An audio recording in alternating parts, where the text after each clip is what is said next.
Olá pessoal, nesse vídeo continuaremos falando de legislação em fisioterapia, só que dessa vez falaremos sobre a resolução número 424 de 8 de julho de 2013. Nessa resolução é aprovada o Conselho de Ética em Fisioterapia, ok?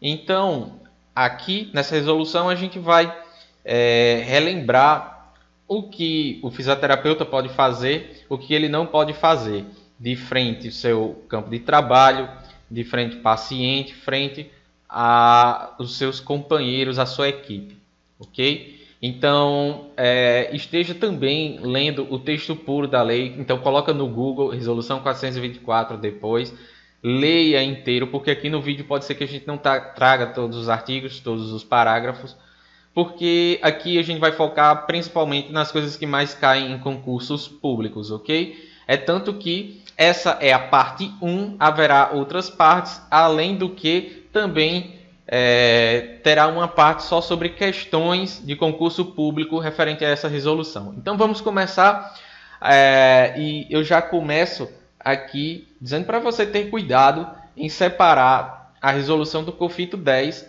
e a resolução número 424 de 2013, que é essa que a gente vai falar aqui. Okay? Por que separar? Porque a resolução do COFITO 10 aprovou o Código de Ética só que lá em 1978, mas ela foi revogada e entrou no lugar a 424 de 2013, que aprova o novo Código de Ética. Okay? Então, o que é que essa resolução vem falar? Como eu disse, ela estabelece o que é profissionalmente correto dentro do exercício da fisioterapia. Ela compõe 57 artigos que estão divididos aí entre os 11 capítulos, mas ela não é tão grande, tá? Ela é um tanto quanto curta, simples de memorizar, tá? Realmente tem algumas coisas que são um pouquinho mais complicadas para a gente resolver, mas eu vou ajudar vocês aqui a entender do que se trata, ok? Então vamos lá, aqui é o capítulo 1, falando sobre as disposições preliminares dessa resolução. No artigo 1 diz que o Código de Ética trata dos deveres do fisioterapeuta no que tange o controle ético do exercício de sua profissão, sem prejuízo de todos os direitos e prerrogativas assegurados pelo ordenamento jurídico. Então, o que quer dizer isso? O fisioterapeuta tem todos esses direitos de atuar em todo o Brasil, tá? Desde que devidamente registrado. Agora que não é porque ele tem uma série de direitos que ele não tenha certos deveres, que ele possa atuar do jeito que ele quer, tá entendendo? Não é bem assim, ok? Ele tem alguns deveres e ele tem que obedecer a esse código de ética, tem que obedecer à legislação de sua profissão, senão isso pode ocasionar algumas penalidades, ok? Aí diz o parágrafo 1, compete ao Conselho Federal de Fisioterapia e de Terapia Ocupacional zelar pela observância dos princípios deste código, funcionar como Conselho Superior de Ética e Deontologia Profissional, além de firmar jurisprudência e atuar nos casos omissos. Então, o Conselho Federal ele vai ser o Conselho Superior nessa questão da ética profissional, ok? Mas em primeira instância, ou seja, se você comete uma infração desse código de ética e você vier receber algum processo, esse processo será julgado em primeira instância nos conselhos regionais. E é isso que fala aí o parágrafo 2, que diz: compete aos conselhos regionais de fisioterapia e terapia ocupacional, em suas respectivas circunscrições, zelar pela observância dos princípios e diretrizes deste código e funcionar como órgão julgador em primeira instância, ok? Agora a gente pode partir para o artigo número 2, que diz o seguinte: o profissional que infringir o presente artigo se sujeitará às penas disciplinares previstas na legislação em vigor. E que penas são essas? A gente recorre à Lei 6.316 de 1975, que diz que essas penalidades podem ser a advertência, repreensão, multa equivalente até 10 vezes o valor da anuidade, a suspensão do exercício profissional pelo prazo de 3 anos e o cancelamento do registro profissional. Ok? Vamos lá. E depois que a gente vê aí o artigo 2, a gente tem que tomar noção de que foi inserido também em 2014 um outro artigo aí, tá, dentro do artigo 2º, depois do artigo 2º, melhor dizendo, que essa nova resolução de 2014, a de número 439, ela insere um artigo chamado 2º-A. E esse artigo diz o seguinte: sempre que estiverem presentes as hipóteses de impedimento ou suspeição dispostas na Lei Federal 9.784 de 1999, que inviabilize o julgamento de infração ética por todo o plenário do Conselho Regional competente, o presidente do Conselho Regional deverá convocar e dar posse aos suplentes de conselheiros para unicamente realizarem o julgamento do processo ético. Ou seja, isso pode parecer bem confuso, mas eu vou tentar simplificar aqui para você entender um pouquinho melhor, tá?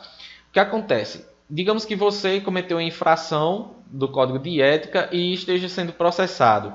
E a autoridade que vai te julgar lá no Conselho Federal, lá no Conselho Regional, perdão, digamos que ele esteja sendo impedido ou em caso de suspeição.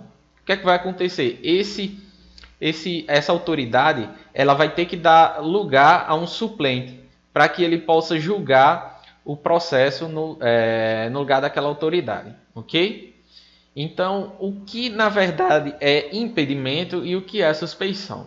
O impedimento é quando a autoridade e a parte interessada, ou seja, entre você e a autoridade, são parentes consanguíneos. Então, se você está sendo processado e quem vai te julgar é um parente consanguíneo, pode ser que aquela autoridade que é teu parente, ele queira, como é que eu posso dizer?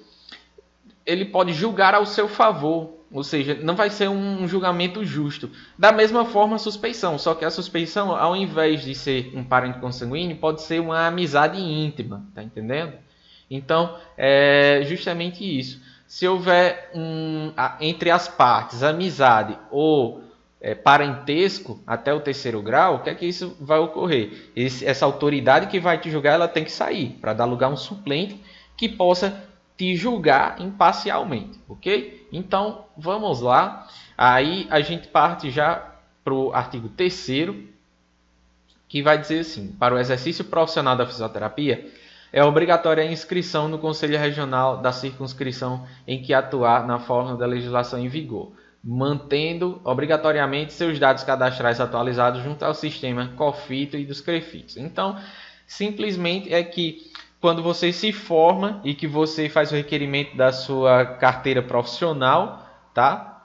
Lá no CREFITO da sua região, então você vai deixar à disposição desses órgãos, seus dados cadastrais, né? Mas lembrando que seus dados cadastrais podem mudar de uma hora para outra. Então você tem que ir lá se manter atualizado, manter esse sistema atualizado. Então você vai ter um cadastro lá no site que você pode modificar seu número de telefone, seu e-mail, seu endereço, enfim, ok? Então no parágrafo 1, e aí está de azul escuro, porque eu modifiquei a cor desse parágrafo, porque ele realmente cai muito em concurso, tá? E ele diz assim: o fisioterapeuta deve portar sua identificação profissional sempre que em exercício, ok? Geralmente isso cai muito em algumas alternativas lá da legislação em alguns concursos, ok? Parágrafo 2 diz assim: a atualização cadastral deve ocorrer minimamente a cada ano, respeitadas as regras específicas quando ao recadastramento nacional. Então, quando há esse recadastramento nacional, é obrigatório que o fisioterapeuta ele mantenha, ele faça o recadastramento, mesmo que seus dados continuem lá sendo os mesmos, ok? Então, vamos lá. Artigo número 4. O fisioterapeuta presta assistência ao ser humano, tanto no plano individual quanto coletivo, participando da promoção da saúde, prevenção de agravos, tratamento e recuperação da sua saúde e cuidados paliativos, sempre tendo em vista a qualidade de vida, sem diminuição de qualquer forma ou pretexto. Sem discriminação de qualquer forma ou pretexto, segundo os princípios do Sistema Único de Saúde, o SUS. Né? Isso é óbvio, então é um artigo praticamente autoexplicado, não precisa de muitas explicações para isso. Okay? Artigo número 5º. O fisioterapeuta avalia sua capacidade técnica e somente aceita atribuição ou assume encargo quando capaz de desempenho seguro para o cliente, paciente, usuário, em respeito aos direitos humanos. Então isso também é óbvio que o fisioterapeuta ele não pode aceitar uma atribuição maior do que ele é capaz de fazer e que isso venha a ocasionar algum prejuízo ao seu paciente, ok? Vamos lá, no artigo 6º diz o seguinte: o fisioterapeuta protege o seu paciente e a instituição ou programa em que trabalha contra danos decorrentes de imperícia, negligência ou imprudência por parte de qualquer membro da equipe de saúde, advertindo o profissional faltoso por, vamos relembrar, imperícia, negligência e imprudência. E vamos separar esses termos e entender o que é cada um deles, ok? Então, a imperícia é quando o profissional não sabe fazer. A negligência é quando ele sabe fazer, mas não faz. E a imprudência é quando ele faz, só que quando ele não deveria fazer, ok? Então, o fisioterapeuta ele pode advertir, tá, a pessoa diretamente: olha, fulano, você não deveria ter feito isso e tal.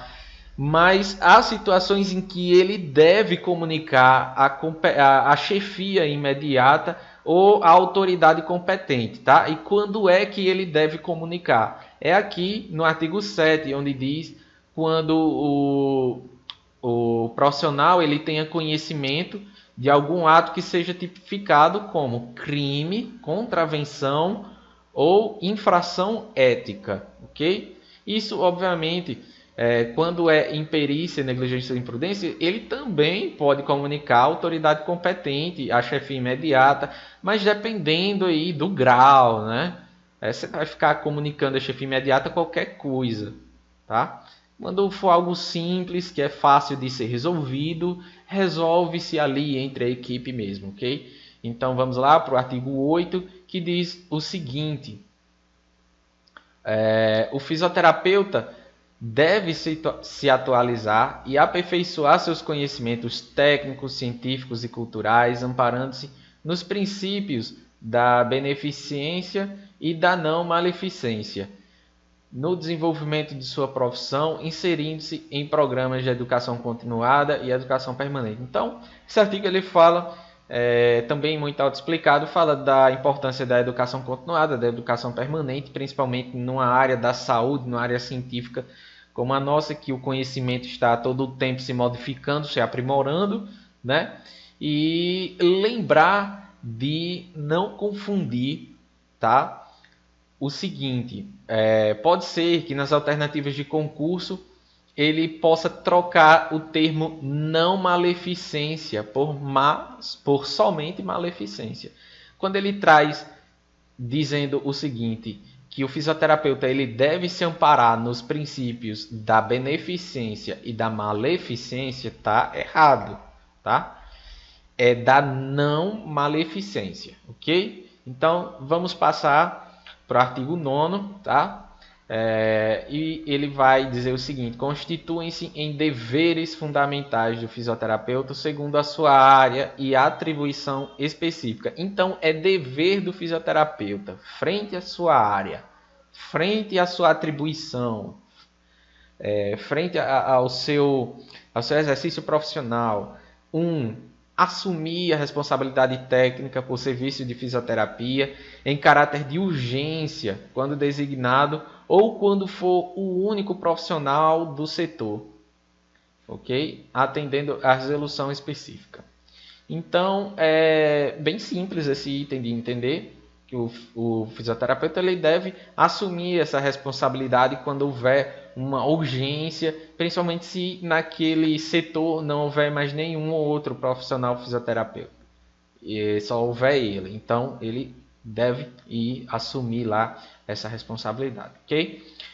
Segundo, exercer sua atividade com zelo, probidade, decoro, obedecer aos preceitos da ética profissional, moral, do civismo e das leis em vigor, preservando a honra, o prestígio e as tradições de sua profissão. Okay? Simples, direto, não existe nenhum termo aí diferente a ser interpretado que leve a diferentes interpretações, ok? Bem objetivo.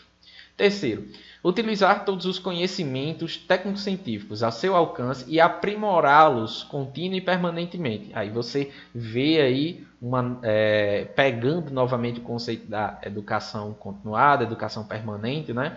Para promover a saúde e prevenir condições que impliquem em perda da qualidade de vida do ser humano. Ok? Vamos lá, passando. Item 4, inciso 4.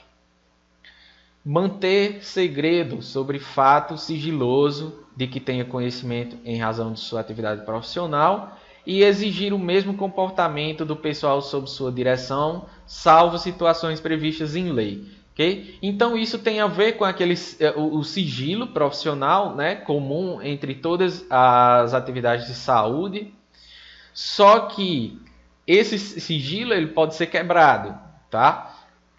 Nos casos previstos em lei. Vamos imaginar que o paciente, na verdade, uma coisa bem hipotética, seja um foragido da justiça e que aconteceu alguma coisa e você recebeu uma incumbência lá para revelar algumas coisas ali, tá? Que em condições normais você não poderia, mas no caso previsto em lei agora você pode. Beleza.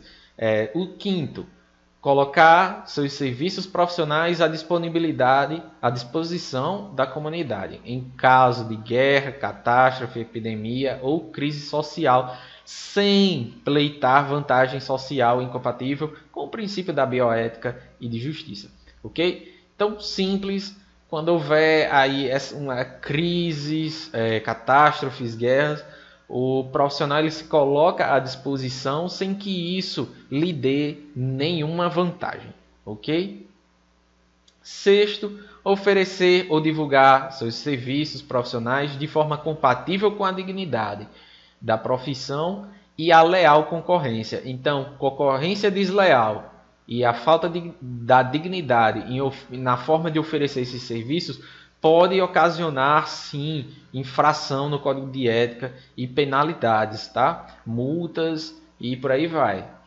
Vamos lá. Sétimo, cumprir os parâmetros assistenciais e o referencial nacional de procedimentos fisioterapêuticos normatizados pelo COFIT. Então, o COFIT ele disponibiliza uma tabela, né, uns parâmetros, um referencial de procedimentos que o fisioterapeuta, por exemplo, deve cobrar para os seus pacientes, né?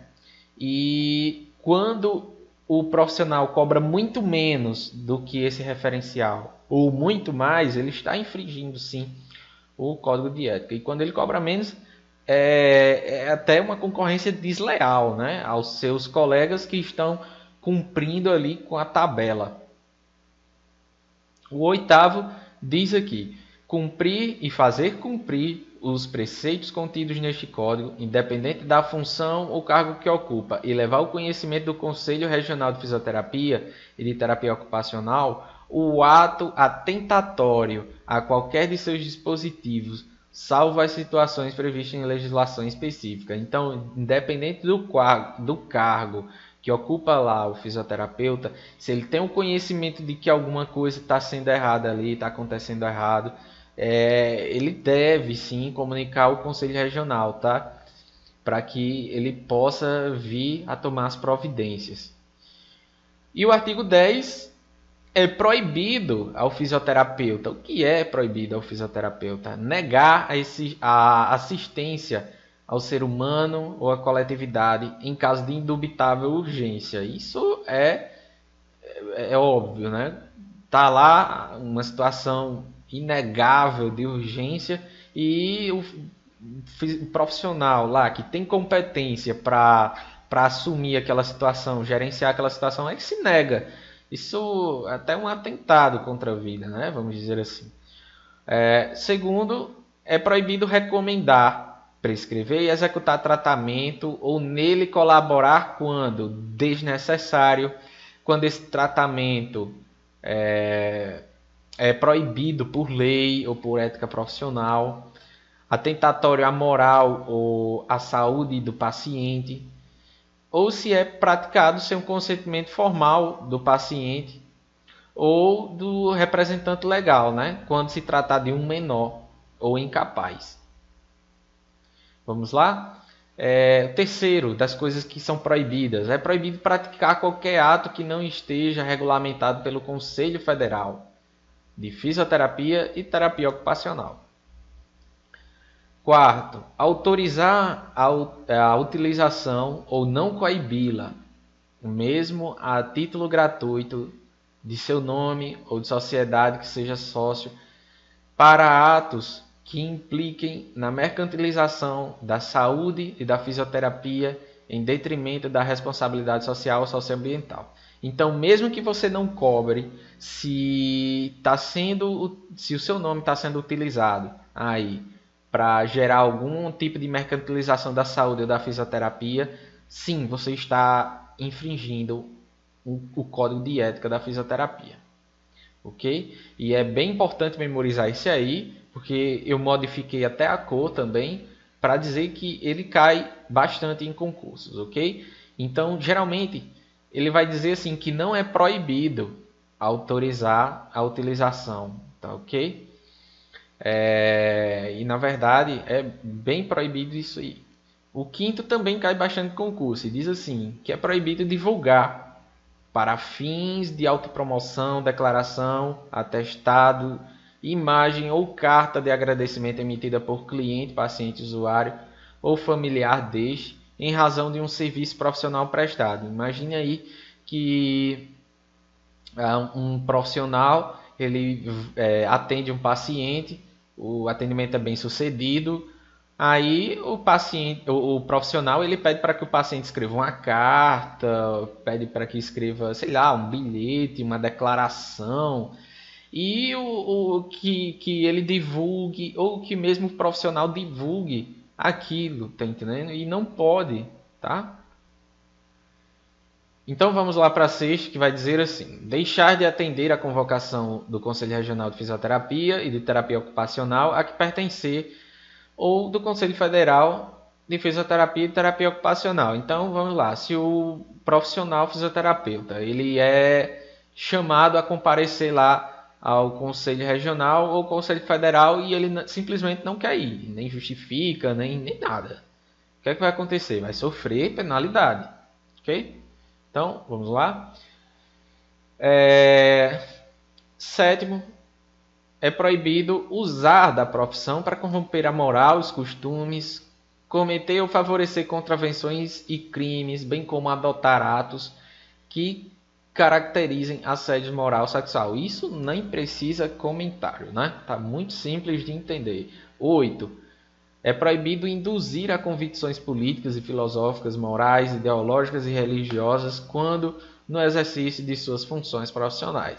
Okay? Isso também é bem simples de entender. Imagine que eu sou um profissional, fisioterapeuta, bem religioso e que vou atender uma pessoa com uma religião diferente da minha ou com ideologia política diferente, e no meio do atendimento eu fico tentando convencer, vem para minha igreja, vamos se filiar a partido tal. Isso não pode, tá? É uma infração do Código de Ética. Vamos lá. O nono. diz assim: é proibido deixar de comunicar ao Conselho Regional de Fisioterapia Ocupacional recusa, demissão ou exoneração de cargo, função ou emprego que foi motivada pela necessidade de preservar legítimos interesses de sua profissão. Agora, partindo para o artigo 11, né, que ele já está inserido no capítulo 3. Né? Nessa parte 1 a gente vai só até o capítulo 3, ok? Os próximos capítulos a gente vai dividir em outros vídeos e depois a gente vai resolver as questões. Vamos lá, capítulo 3 do relacionamento do fisioterapeuta com o paciente. O que é que o fisioterapeuta pode ou não pode fazer em relação a esse relacionamento com o paciente? O fisioterapeuta ele deve zelar pela provisão e manutenção adequada de assistência ao cliente, paciente, né?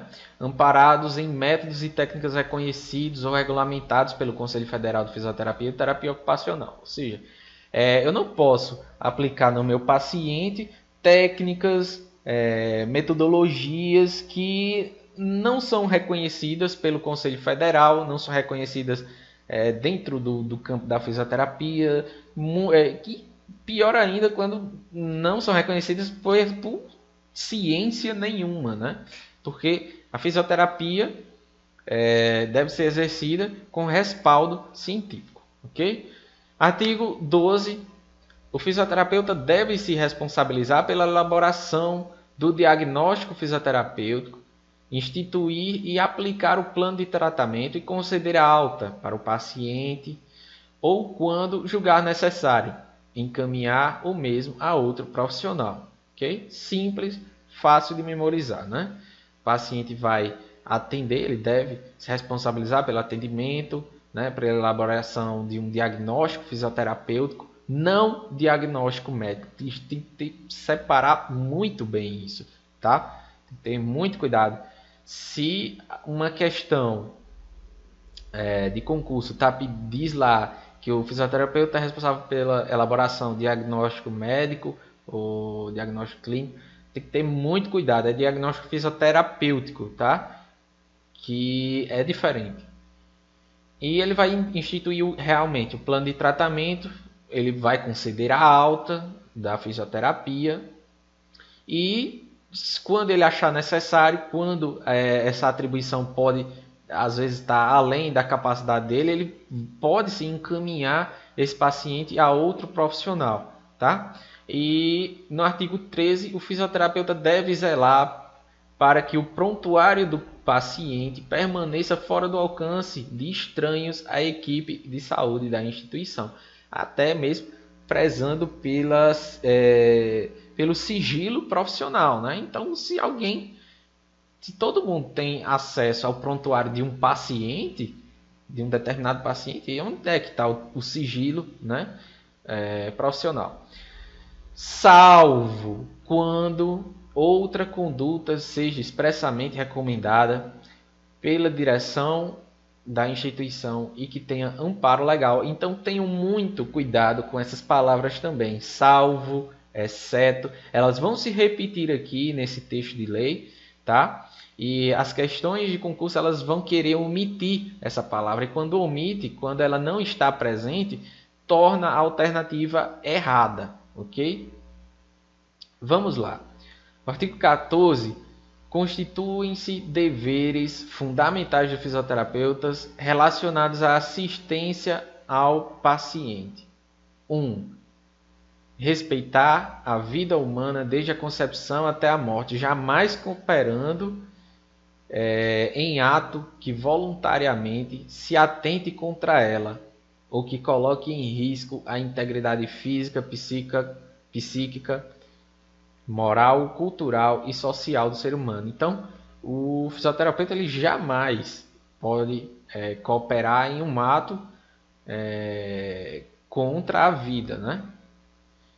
2. Prestar assistência ao ser humano, respeitados a sua dignidade e os direitos humanos, de modo a que a prioridade no atendimento obedeça a razões de urgência, independente de qualquer consideração relativa à raça, etnia, nacionalidade, credo,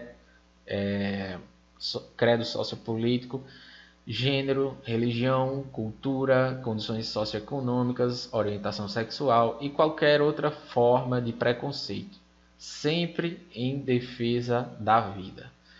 Terceiro, respeitar o natural pudor e a intimidade do paciente.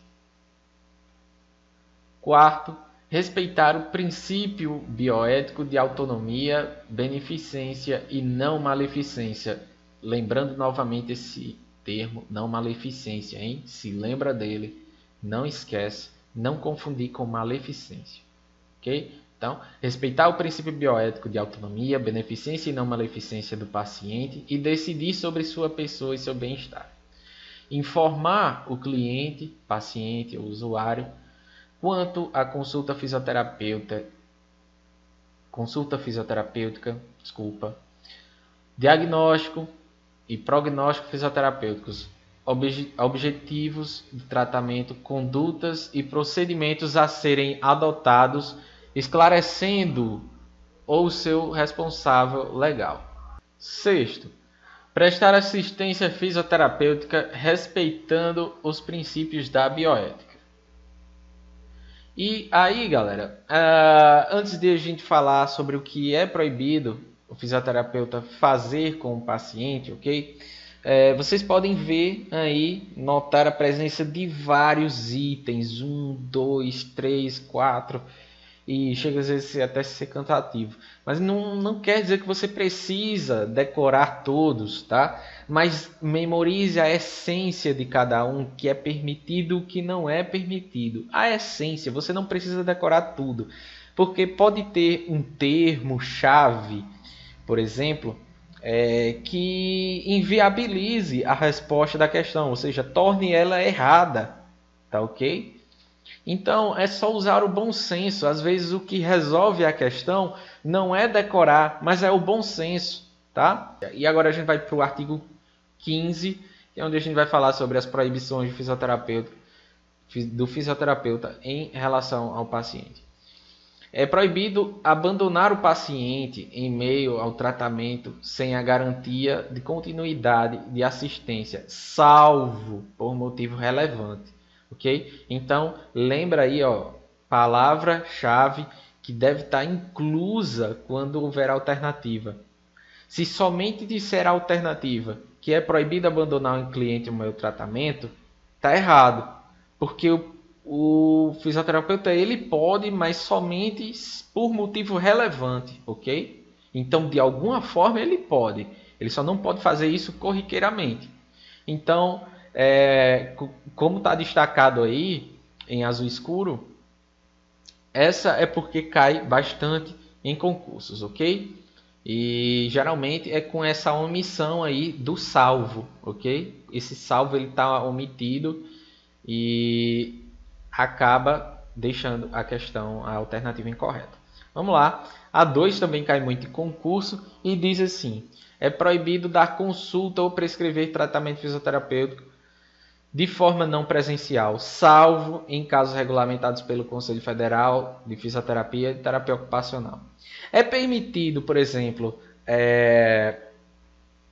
dar uma consulta, prescrever um tratamento fisioterapêutico, por exemplo, via WhatsApp, via Skype? Claro que não, tá? E nos casos onde uma consulta não presencial ela pode ser, como é que eu posso dizer, concebida, se for um caso regulamentado pelo Conselho Federal, tá? Somente, ok? Então, muito cuidado nessa questão aí do salvo novamente, ok? Terceiro, é proibido divulgar e prometer terapia infalível para um paciente. É óbvio que é. Não existe essa coisa de terapia infalível, ok? Além disso, se essa terapia você diz que ela é secreta ou uma nova descoberta cuja eficácia ainda não seja comprovada, tá? Tem que ter muito cuidado com esse tipo de propaganda, principalmente, né? Onde a gente vê muito.